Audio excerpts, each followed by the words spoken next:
Ciao, benvenuti alla sesta pillolina dell'estate. Sono qui a casa di Marco a Nizza, lui è...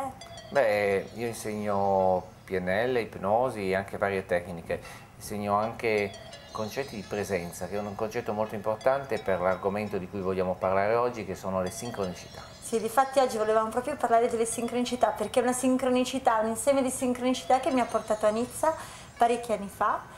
E cos'è la sincronicità? È la capacità di saper cogliere quelle che tanti chiamano casualità. Quante volte è successo di pensare, non so se ti è mai capitato Marco, di pensare in pensamento a una persona che da anni magari che non senti e poi quella persona ti telefona, oppure di pensare a un evento e poi qualcosa ti porta a quell'evento. Per tante persone sono le casualità, in realtà c'è la sincronicità, c'è una sorta di disegno che si va a comporre e a ordinare in modo perfetto. Perché come dice Jonathan Falcone, ti saluto tanto Jonathan, non solo Anima TV, lui dice questo: tutto è perfetto, e io lo credo, anche le cose che fanno male, se inserite in un contesto di anima e di amore, sono perfette.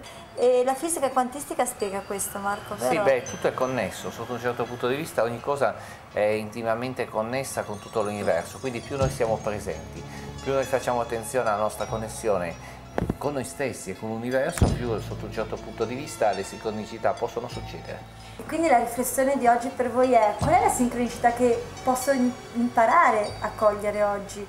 E in che modo posso mantenermi aperto per riuscire a cogliere ciò che una volta consideravo una casualità e in realtà non è una casualità, ma è qualcosa di molto molto più profondo?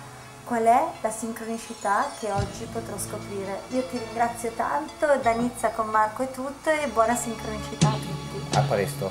Ciao!